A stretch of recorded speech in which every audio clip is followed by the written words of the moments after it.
Assalamualaikum warahmatullahi wabarakatuh. Halo teman-teman, welcome to Studira, Study with Safira. Nah, kali ini kita akan membahas mata kuliah logika yang bersumber dari buku materi pokok Universitas Terbuka dengan kode ISIP 4211. Nah, materi apa aja sih yang akan dibahas? Ini dia materi-materi yang akan dibahas pada mata kuliah logika ini. Seluruh chapternya ini sesuai dengan yang ada di buku materi Universitas Terbuka dan nantinya masing-masing chapter akan dibahas di video secara terpisah. Kita masuk ke pembahasan modul ketiga, yaitu analisis dan definisi. Di modul ketiga ini terbagi atas 3 subbab, di mana masing-masing kegiatan belajar akan dibahas secara terpisah di video selanjutnya. Kita mulai ke pembahasan pertama mengenai analisis atau pembagian. Sebelum kita membahas lebih dalam mengenai analisis, apa sih analisis itu? Secara umum, analisis itu merupakan proses mengurai suatu hal menjadi berbagai unsur yang terpisah untuk dapat memahami sifat, hubungan, dan peranan pada setiap unsur.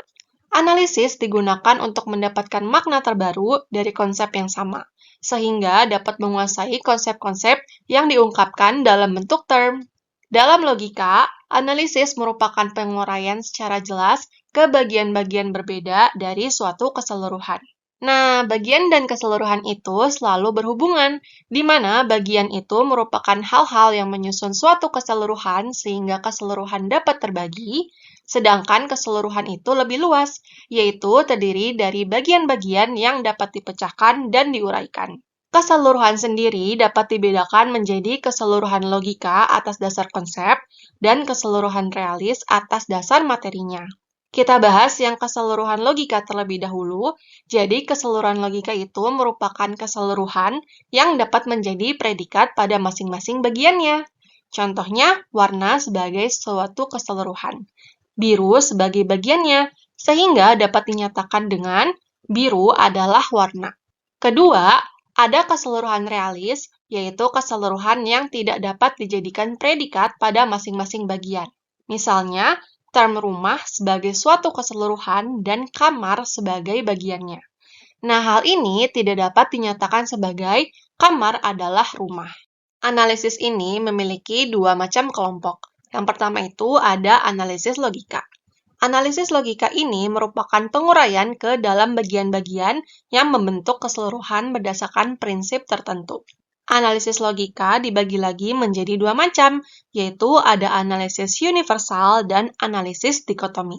Bedanya, analisis universal melakukan penguraian ke dalam semua spesiesnya, sedangkan analisis dikotomi melakukan penguraian menjadi 2 kelompok yang saling terpisah menjadi term positif dan term negatif.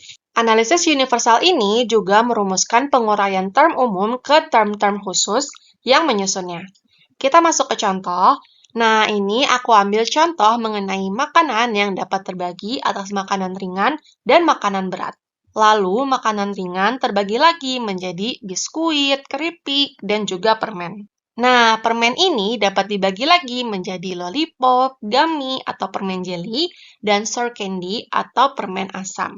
Nah, dari contoh ini tampak bahwa analisis universal itu menguraikan ke dalam semua spesiesnya menjadi lebih kecil dan lebih kecil lagi. Selanjutnya, pada analisis dikotomi, seperti yang sudah dijelaskan sebelumnya, analisis ini bentuknya lebih sederhana, di mana membagi ke dalam 2 kelompok, yaitu term positif dan term negatif, sehingga analisis ini harus menentukan suatu diferensia yang dipilih tersebut. Contohnya tentang tarif angkutan umum yang dapat dibagi menjadi pelajar dan non-pelajar.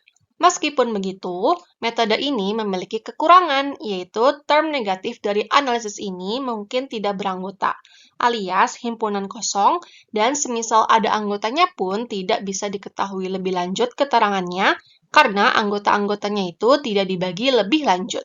Nah, dari contoh-contoh yang udah dijelasin tadi, teman-teman bisa lebih mudah dalam membedakannya ya antara analisis universal dan analisis dikotomi pada analisis logika. Ingat aja kalau misalnya universal itu membagi menjadi spesies-spesies yang lebih kecil lagi, kalau dikotomi itu seperti namanya, di yang berarti 2, yang berarti membagi menjadi dua kelompok. Ada yang term positif, ada yang term negatif. Adapun contoh analisis dikotomi mengenai klasifikasi alam semesta pada Isagoge karya dari Porphyrius akan dijelaskan selengkapnya di rangkuman yang ada pada description box ya. Analisis selanjutnya ada analisis realis, yaitu penguraian berdasarkan susunan benda yang menjadi kesatuan atau berdasarkan sifat perwujudan bendanya. Analisis ini terdiri atas analisis esensial dan analisis aksidental. Bedanya, analisis esensial itu menguraikan ke dalam unsur dasar yang menyusunnya, sedangkan analisis aksidental menguraikan berdasarkan sifat-sifat yang menyertai perwujudannya. Kita masuk ke contoh biar lebih kebayang, di mana contoh dari analisis esensial itu seperti kandungan air yang terdiri dari hidrogen dan oksigen, atau kalau senyawa itu disebutnya dengan H2O. Lalu, contoh lain misalnya ada kelas yang terdiri dari papan tulis, kursi, meja, proyektor, dan lain sebagainya. Jadi, di sini yang namanya kelas itu kalau ada papan tulis, kursi, meja, proyektor, spidol papan tulis, penghapus papan tulis di dalam ruangan tersebut. Nah, kalau contoh dari analisis aksidental itu, misalnya kucing yang terdiri atas kucing yang berbulu tebal, berbulu tipis atau short hair, dan kucing yang tidak berbulu. Contoh lain misalnya bentuk obat yang bisa berbentuk sirup, tablet, kapsul, maupun cairan yang disuntikan ke dalam tubuh. Dalam analisis, terdapat aturan-aturan tertentu yang menjadi petunjuk untuk mengadakan analisis secara ideal agar hasilnya tidak menimbulkan kesalahan maupun kekurangan. Hukum-hukum analisis ini ada 3 macam, yaitu hukum analisis yang berjalan menurut suatu asas tunggal, hukum analisis harus lengkap dan tuntas, serta hukum analisis terpisah antar bagiannya. Kita bedah satu-satu. Untuk hukum pertama yaitu yang berjalan menurut suatu asas tunggal, yang berarti analisis harus dapat mengikuti prinsip atau sudut pandang yang sama. Selain itu, suatu asas juga dapat dipilih sejalan dengan tujuan analisis. Apabila telah dipilih, dianjurkan untuk tidak berubah selama proses analisis berlangsung. Misalnya, jika kita ingin menganalisis bangunan gedung menurut asas fungsinya, gaya arsitektur tidak diperbolehkan untuk berubah selama proses analisis berlangsung. Apabila prinsip tersebut dilanggar, akan mengakibatkan hasil yang tidak teratur. Hukum kedua yaitu lengkap dan tuntas. Maksudnya gimana? Jadi, dalam analisis, spesies yang menjadi bagian-bagian penyusunnya apabila dijumlahkan harus setara dengan genusnya. Contohnya menggunakan topik yang sama dengan hukum pertama, di mana jika kita ingin menganalisis bangunan gedung menurut asas fungsinya dan salah satu di antara spesies yang menjadi bagian dari term fungsi gedung tertinggal, misalnya tempat tinggal, ditinjau secara logika, analisis tersebut tidak lengkap. Prinsip tersebut apabila dilanggar, maka akibatnya dapat membuat kesalahan yang mencolok.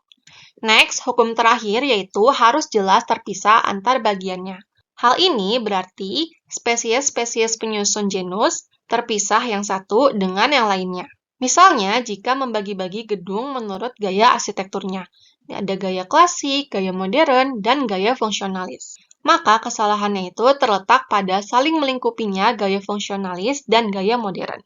Prinsip ini jelas jika dilanggar akibatnya, maka spesies-spesies itu saling melingkupi. Pembahasan selanjutnya mengenai sistem dikotomi. Dalam analisis, yang paling mudah dan mengandung kepastian adalah dikotomi. Sistem ini merupakan suatu proses yang mengandung kesederhanaan dan memiliki sifat logis yang erat sehingga bersifat kepastian. Kata dikotomi berasal dari Greek atau bahasa Latin, yaitu dikotomia yang artinya bagi dua. Dikotomi ini merupakan suatu ajaran logika yang dikemukakan oleh Porphyrius dalam karyanya berjudul Isagoge, yang digambarkan suatu bagan yang kini terkenal dengan nama pohon Porphyrius. Dari substansi sebagai summum genus sampai ke manusia sebagai infima spesies. Seperti yang sudah dibahas sebelumnya, dalam logika, dikotomi ini berarti setiap lingkungan genus yang dibagi atas dua spesies atau golongan yang saling berlawanan. Hal ini dibagi berdasarkan diferensiasi atau ciri pembedanya yang telah ditentukan, yaitu positif dan negatif. Kemudian, golongan positif akan terbagi lagi dalam dua subgolongan. Hal ini berlanjut hingga tercapai kelompok terkecil. Misalnya, di sini aku masukin contoh mengenai jenis sampah. Nah, jenis sampah itu kan terbagi menjadi dua jenis, yaitu organik dan anorganik.